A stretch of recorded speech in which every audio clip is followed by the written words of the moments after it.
What is going on, Fight Feeders? Welcome back to Fite Feed. Today, I am going to be shaping up what I feel could be one of the best lightweight matchups.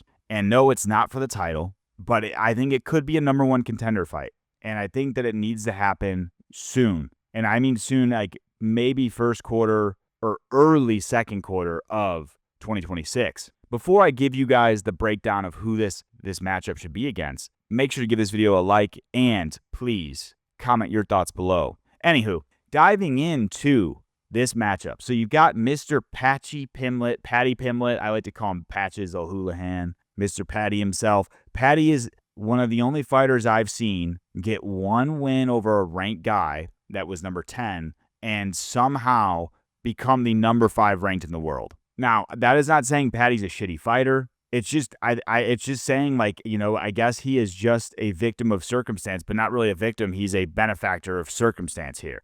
Somehow he has been raised to number 5 in the lightweight division, has one win over Michael Chandler. And Michael Chandler, guys, I'm not going to sit here and shit on Michael Chandler like a lot of people do. I actually picked Chandler to beat Paddy, and look at how that turned out. Paddy proved me wrong immensely there.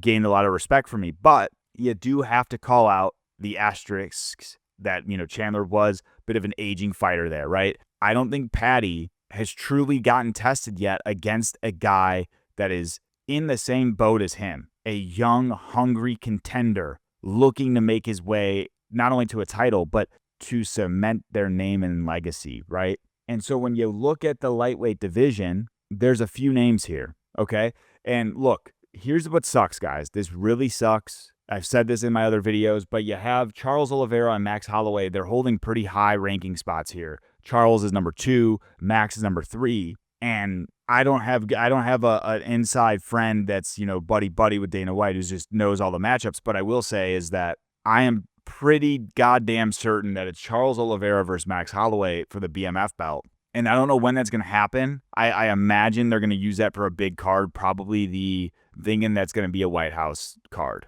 Right, that's got to be on the White House card. So when you consider that, it's a fun fight. But guys, like I said before, this BMF belt, I love it. But it's creating issues because Max Holloway's been the only guy to really hold on to the belt. Because when you had Poirier went up against Gaethje for it, lost. Gaethje won. Gaethje tries to defend it against Max, loses. Max not only won, but then he defended against Poirier. So Max, the only one to actually continuously defend that belt, and now what it's creating is a kind of a logjam because I feel like Max's name is automatically grayed out when you consider a #1 contenders matchup, and he's right there for the taking. Like, you could have Max, hypothetically, Max could be like, yo, Paddy wants to see if he's ready for this title shot. Let's run it. It's not going to happen because Max has the BMF belt. And then Charles, same thing. Charles got that win over Gamrot, huge win. He was supposed to fight Viziev, came back after a flatline KO and proved me wrong, proved a lot of people wrong. Shout out to Dubronx. He's earned that right. And also there's the story there, right? Because Max Holloway fought him before. Charles's shoulder got fucked up. So I see that matchup and I see why it works. But I think what that does, unfortunately, is it leaves very few options for Mr. Paddy Pimblett, right? Because you have either Justin Gaethje or Paddy's going to have to fight someone behind him in the rankings, which, frankly, I am all for because he has one win over a ranked contender while he was unranked. And maybe he was ranked, but very low in the division. Regardless, Paddy has yet to put his ranking on the line against another ranked contender. So I think, a Justin versus Paddy fight would be fun, of course. But I do think even if you go that route, what you're going to end up having is you're going to have fans that do the asterisk approach, right? It's just going to happen because Gaethje, although such a fun fighter and not the oldest of guys, I think he's 35, 36, if I'm not mistaken, but Gaethje's at the end of his rope, guys. Like, this guy has gone through multiple wars, and then he had that, he got brutally knocked out by Max Holloway. That was a bad knockout. So, guys, fucking 5 minutes in, and here's the what you guys have been waiting for. The matchup that they need to make is Paddy Pimblett versus Benoit Saint Denis. Okay, and I think people online, it's funny, it's a mixed bag of feelings on this one. You got people saying absolutely, like, Benoit Saint Denis deserves this and blah blah blah, which I agree with. Benoit Saint Denis, the most active fighter in this division this year in the rankings, if you're looking at it from that perspective. 3 fights. Not only did he have 3 fights, but he took on Kyle Prepolek on short notice, I'm pretty sure, which is a big deal. I think that was this year, right? Prepolek? Yeah, it was. But then you got Benoit also taking on Mauricio Hufi in France, which, huge deal there. The way he was able to dispatch of Mauricio Hufi. And if you guys don't remember, Mauricio Hufi, the amount of hype behind him, my God. And I know I use an example for that hype. The UFC 5 ratings for Ilya and Mauricio were almost like the exact same when Mauricio had 0 wins over ranked contenders. So that just goes to show you how highly they thought of him. So Benoit does that. He beats Kyle Prepolek. He beats Mauricio Hufi. And then he goes out there and he starches out Beneil Dariush with the first like hook or overhand. And he had Beneil kind of looking like a frog the way he fell. And that's all she wrote. Now, look, people online are like, oh, well, Beneil's been at the end of his rope. But Renato Moicano was in there with him, and he couldn't finish Beneil, but he got beaten by Beneil. And that's where MMA math is fun to do, right? Because you had Moicano kind of smoke Benoit Saint Denis, but Benoit Saint Denis smokes the guy that beat Moicano. That is like textbook MMA math right there. So really, I think for Paddy Pimblett, Dan Hooker is a potential option. I don't like it, though. Dan Hooker has clearly shown, and I love Dan Hooker, but he's shown an inability to handle solid grappling. Islam Makhachev. Now Arman Sarukian. Now, I'm not saying that Paddy is like the tutelage of those guys when it comes to their wrestling and top control, but Paddy Pimblett does have a very unique skill set with jiu-jitsu. So I don't like that matchup. I want Paddy to go up against somebody who is going to give him a fight wherever the fight goes. On the feet, on the ground. I mean, for him to really sell home that I am the guy from a skill set perspective, from a marketing perspective, I'm the fucking guy for the next title shot. He hasn't shown me that. So let's get Paddy Pimblett in there with BSD. And what I love about that matchup too, guys, is that when it's the same thing I say all the time, it's the recipe for a great fight or potentially a boring fight, which we've seen happen a couple times. But it's one of those fights where it's a recipe that makes a great fight for me is you don't know who's going to win going into it. Now, we've seen the flip side of that too, right? We've seen moments in time where you would bet your whole house on a fighter winning, and then the polar opposite happens. And it ends up being a fun fight regardless. But in this matchup with Benoit and Paddy, it is a true test because it's like on paper and against other opponents, we can see both these guys having skill sets in not only grappling, but also striking. And so the only way we can truly see, is Benoit's grappling better than Paddy's or vice versa? Or is Paddy striking better than Benoit's or vice versa? The only way we can see is if we fucking put them in the cage together and figure it out.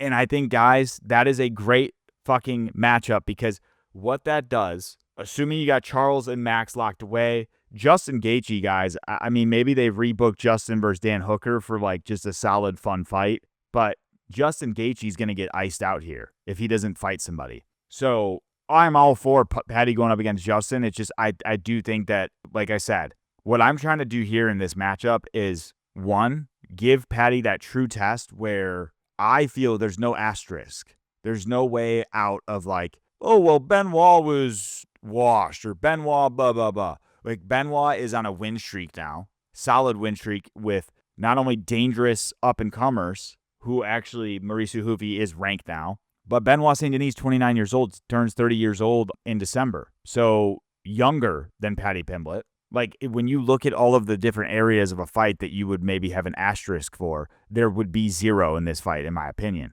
And that is the perfect opportunity for Paddy to really solidify his spot in the rankings and also his potential chance at a title shot. So I think that is the fight to make. Now, I would love to hear from you guys, though, when it comes to other potential matchups for Paddy. Let's just say BMF belt is just out of the picture, right? Well, I know it's not, but assuming the BMF belt's gone, would you rather see Paddy go up against Max Holloway, or would you rather see Paddy go up against Charles Oliveira to prove his spot in the rankings, but also to solidify a next opportunity for the title? Because, guys, I'm not even entertaining Paddy getting a title shot. Now that Arman finally got a win, got the win over Dan Hooker. I am not even entertaining as a fan Paddy getting the title shot because I don't want it to happen. It's not. And look, when I look at Armin and Paddy, I'm much more a fan of Paddy than I am of Armin in that regard. But I am a believer of like the merit base in this sport.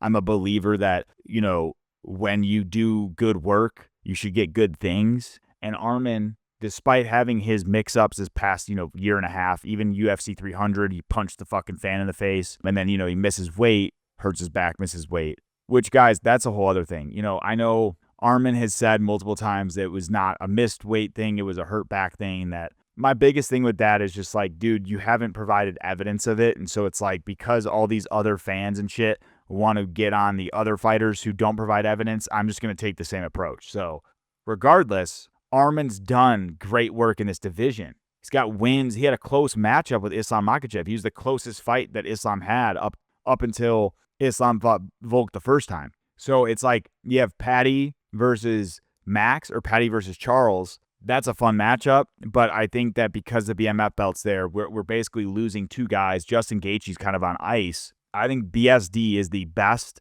option for someone like Paddy Pimblett. I don't want to see Rafael Fiziev because Fiziev's a great fighter, but I think that Fiziev will struggle with the grappling. Benoit, I think, has enough skills in the ground game to where he could nullify any ground threat that Paddy might bring and then also give Paddy trouble on the feet. And that is what makes that matchup so fun to watch. So let's get that locked in. Let's get that locked in for, I don't know, are they going to go to London in March? Let's do a fucking main event. Paddy versus BSD. Europeans going up against one another. And let's fucking make number one contender fights. I am sick and tired of the UFC and this bullshit. Like, dude, the shit that, I don't know who said it. One of them said it, whether it be Dana White or Hunter Campbell. Oh, we don't do number one contender fights anymore. What the fuck are you talking about? Why can't you put two of the best fighters in a division against one another and call it the number one contender fight? And I get it. The UFC's whole approach is like, well, it's number one contender if it's entertaining.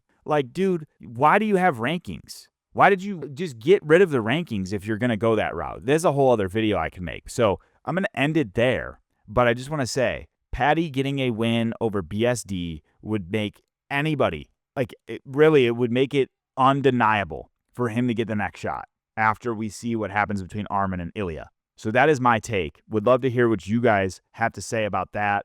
Comment below. I also would love to hear from you guys on if we took the BMF belt away, who would you rather see Paddy go up against in terms of like the things that I've talked about in this video, like I guess a legacy aspect, but also a proof of concept, right? Hey, Paddy got a win over this person and that is good because, right? So it's like, I don't know, like the way people talk about Charles because Ilya starched him out, everyone now is saying Charles was washed. But I just watched Charles manhandle the number 7 guy in the lightweight division. So is he washed? I don't think so. But I would love to hear your guys' POV on that. So make sure to comment below. Thank you guys so much for watching. As always, I truly appreciate all of you. And until next time, guys, I'll see you in the next one.